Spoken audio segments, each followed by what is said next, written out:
할렐루야. 오늘도 새날을 주신 하나님을 찬양합니다. 어제는 거룩한 주일을 보내고 또 새로운 한 주간을 시작합니다. 이 한 주간도 말씀으로 승리하는 한 주간이 되시기를 주님의 이름으로 축원합니다. 자, 오늘은 에스겔 29장 1절로 7절까지만 봉독해 드립니다. 하나님의 말씀을 경청하시기 바랍니다. 열째 해 열째 달 12째 날에 여호와의 말씀이 내게 임하여 이르시되 인자야, 너는 애굽의 바로 왕과 온 애굽으로 얼굴을 향하고 예언하라. 너는 말하여 이르기를 주 여호와께서 이같이 말씀하시되 애굽의 바로 왕이여, 내가 너를 대적하노라. 너는 자기의 강들 가운데에 두은 큰 악어라. 스스로 이르기를 나의 이 강은 내 것이라. 내가 나를 위하여 만들었다 하는도다. 내가 갈고리로 내 아가미를 꿰고 너의 강의 고기가 내 비늘에 붙게 하고 내 비늘에 붙은 강의 모든 고기와 함께 너를 너의 강들 가운데에서 끌어내고 너와 너의 강의 모든 고기를 들에 던지리니 내가 지면에 떨어지고 다시는 거두거나 모으지 못할 것은 내가 너를 들짐승과 공중의 새의 먹이로 주었음이라. 애굽의 모든 주민이 내가 여호와인 줄 알리라. 애굽은 본래 이스라엘 족속에게 갈대 지팡이라. 그들이 너를 손으로 잡은즉 내가 부러져서 그들의 모든 어깨를 찢었고 그들이 너를 의지한즉 내가 부러져서 그들의 모든 허리가 흔들리게 하였느니라. 아멘. 자, 오늘도 이 말씀을 통해 우리에게 주신 하나님의 음성을 듣게 되기를 바랍니다. 에스겔 25장부터 32장까지는 유다 주변의 이방 나라들에 대한 심판을 예언하고 있죠. 그 중에 25장에서는 암몬, 모압, 에돔, 블레셋까지 심판을 예고했고요. 26장부터 28장까지는 두로에 관한 내용이고 마지막 부분에 시돈에 관한 내용이 간단하게 기록되어 있습니다. 그리고 오늘 본문 29장부터 마지막 32장까지는 애굽에 관한 심판을 예언하고 있습니다. 애굽의 심판에 관한 내용은 총 7개의 예언으로 선포되는데 오늘은 그 중에 첫 번째와 두 번째만 기록되어 있고요. 첫 번째는 애굽을 큰 악어로 묘사하면서 바로 왕에 대해서 그리고 애굽에 내릴 심판에 대해서 선포하고 있습니다. 두 번째 예언은 바벨론 왕 느부갓네살에게 하나님께서 애굽을 넘겨주신다라는 내용입니다. 첫 번째 예언을 먼저 보시면 3절에 너는 말하여 이르기를 주 여호와께서 이같이 말씀하시되 애굽의 바로 왕이여, 내가 너를 대적하노라. 너는 자기 강들 가운데 누운 큰 악어라. 스스로 이르기를 나의 이 강은 내 것이라. 내가 나를 위하여 만들었다 하는도다 그랬습니다. 너는 자기의 강들 가운데 누운 큰 악어다. 이 말은 도도한 악어가 나일강의 주인인 양, 물속에서 음흉스럽게 누워있는 모습을 빗대어 표현한 것입니다. 애굽의 절대 주권자로 자처하면서 그 권력 속에서 교만해져 있는 바로 그를 향해 말하고 있는 것이죠. 바로가 나일강에 대해서 뭐라고 말합니까? 나의 이 강은 내 것이라. 내가 나를 위하여 만들었다라고 강에 대한 소유권을 주장하죠. 이는 곧 자신이 신이다라는 의미입니다. 무슨 뜻이냐 하면 고대의 다른 왕들은 그래도 양심은 좀 있는지 자신들의 왕권은 신으로부터 부여받은 것이다 라고 생각했어요. 그런데 애굽 왕은요, 자신이고 신이다 이렇게 표현을 합니다. 특별히 고대 애굽에서는 이제 악어를 나일강의 신인 하피의 현현이라 이렇게 믿었거든요. 그러니까 자신을 나일강에 누운 악어라고 표현한 것은 단순히 문학적인 표현이 아니라 자신을 하피 신의 현현이다 라고 하며 강조하는 것이고 자신은 신성을 지닌 창조자다라고 말하는 것이라는 것이죠. 이렇게 그가 교만하게 스스로를 신으로 자처할 수 있었던 것은 그만큼 애국이란 나라가 강력하고 경제력도 풍부하기 때문에 이걸 바탕으로 해서 너무 교만해지니까 자신을 신으로 자처하기까지 한 것이 아닌가. 이것이 하나님 앞에는 심판의 이유가 된 것이죠. 말씀드린 대로 애굽 왕의 이런 교만은 결국 애굽의 심판을 불러오게 되는데요. 4절에 보면 내가 갈고리로 내 아가미를 꿰고 너의 강의 고기가 내 비늘에 붙게 하고 내 비늘에 붙은 강의 모든 고기와 함께 너를 너의 강들 가운데에서 끌어내고 그랬습니다. 자, 내가 갈고리로 내 아가미를 깬다라고 할 때 아가미는 사실 악어에는 아가미가 없잖아요. 그러니까 이때 아감이라는 히브리어는 다른 말로 턱뼈라는 뜻도 있거든요.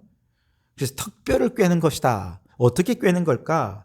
보통 악어를 잡는 방식은 큰 갈고리에다가 돼지고기를 꿰어서 던지면 악어가 고기를 물으면서 갈고리에 턱뼈가 꿰어지는 방식이죠. 이게 전통적인 방식입니다.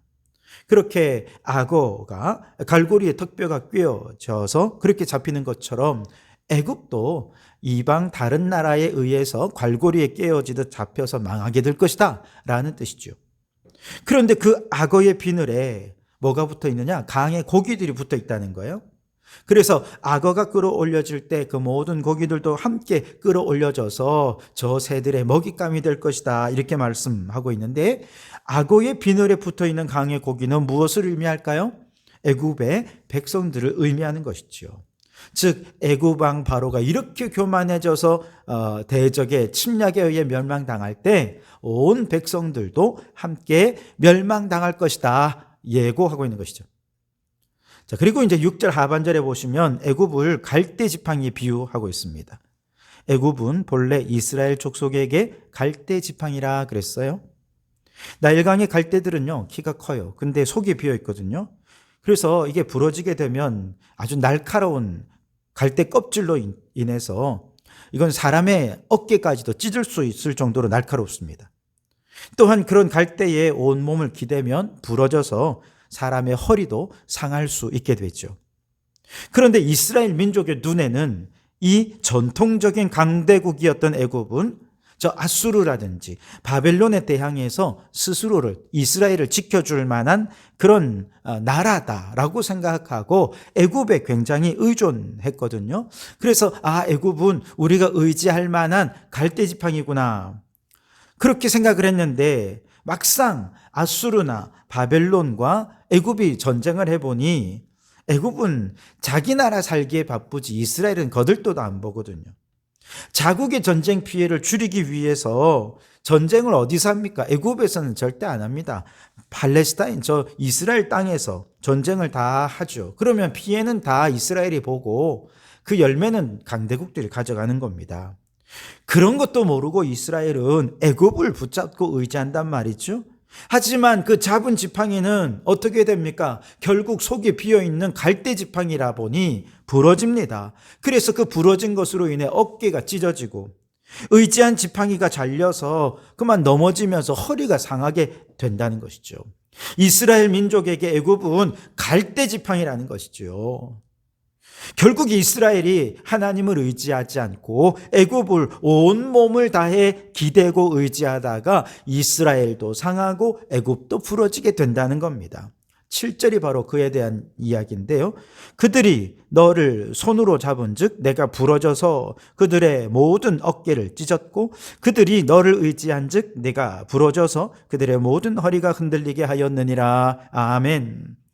여러분, 이처럼 의지할 것 못 되는 저 애굽에 대해서 다른 성경에도 기록한 부분이 있는데요. 열왕기하 18장 21절, 이사야 36장 6절 말씀에 보면 애굽은 그냥 갈대지팡이가 아니라 상한 갈대지팡이다 그렇게 묘사하고 있습니다. 이처럼 이스라엘은 애굽을 의지하였으나 마땅히 그 죄를 묻기 위해 나라가 멸망하고 말았습니다. 그와 동시에 하나님께서는 애굽에 대해서도 심판을 예고하시는데요. 10절에 그러므로 내가 너와 내 강들을 쳐서 애굽 땅 믹돌에서부터 수엔의 곧 구스 지경까지 황폐한 황무지 곧 사막이 되게 하리니 그랬습니다. 그래서 믹돌은 애굽의 최북단에 있는 도시고요. 수엔에는 최남단에 있는 도시입니다. 그래서 우리나라의 한라에서 백두까지 이렇게 표현하는 것처럼 믹돌에서 수에네까지라고 하면 애굽의 전체 전 지역을 의미하는 것이고 바로 그 애굽의 전 지역이 황무지가 되리라 심판을 예고하고 있는 것이죠.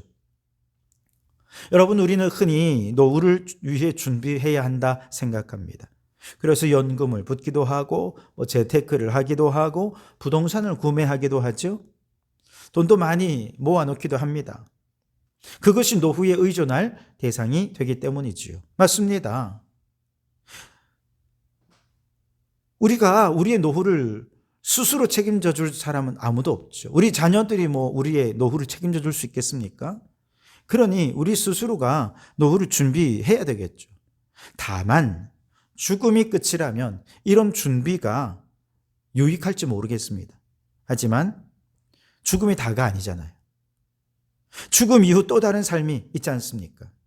그렇다면 우리는 노후를 준비하는 것만큼이나 또 다르게 준비해야 할 또 다르게 있는데, 그것은 바로 내세를 준비해야 한다는 것이죠. 연금이나 재테크나 부동산을 의지해서 노후를 준비하는 것은 매우 중요한 일입니다. 그러나 그보다 더 중요한 것은 내세를 준비하는 것입니다. 결국 우리는 다 죽음 이후에 하나님 앞에 서게 될 터인데, 그 하나님을 의지하지 않고 세상의 것을 의지하다가 덜컥 주님 오라 그렇게 부르시면 우리는 주님 앞에서 부끄러워서 어떻게 주님의 얼굴을 배울 수 있겠습니까? 그러니 여러분, 우리는 노후 준비와 더불어서 내세 준비도 잘해야 됩니다. 아니, 어쩌면 내세 준비가 더 중요할 것입니다. 그렇게 우리는 하나님을 의지하고 하나님을 더 사랑하고 하나님과 가까워지는 성도들이 되어서 내세, 주님 모시는 그날을 준비하는 우리 성도들이 되실 수 있길 바랍니다. 자, 오늘 본문의 두 번째 예언은 바벨론 왕 느부갓네살에게 애굽을 넘겨주신다 하는 내용인데요. 그런데 바벨론 왕 느부갓네살은 무려 13년 동안이나 두로를 공격했어요. 근데 두로라는 섬이 워낙 난공불락의 요새였기 때문에 함락시키는데 정말 애를 먹었습니다. 문제는 결국 이제 두로를 함락시키긴 하지만 두로 사람들은 함락되기 전에 이미 정말 장사하는 사람 아닙니까? 얼마나 이익이 빠릅니까? 그들의 모든 보물을 다 다른 데로 빼돌렸어요. 그래서 함락시킨 이후에 아무런 보물도 얻지 못했습니다. 수고만 한 것이죠. 그런데 이처럼 바벨론이 두로를 함락시킨 것은 하나님을 위한 수고였다는 거예요. 하나님의 뜻에 따라서 그들은 도구로서 수고하였던 것이죠. 그런데 아무런 보상을 얻지 못한 바벨론에게 하나님께서 그럼 애굽을 보상으로 줄게라고 말씀하시는 거예요. 20절에 그들의 수고는 나를 위함인즉 그 대가로 내가 애굽 땅을 그에게 주었느니라. 주 여호와의 말씀이니라. 아멘. 여러분, 무엇을 말하는 겁니까? 아무리 악한 바벨론이라도 하나님을 위해 쓰임받으면 하나님께서 보상해 주십니다.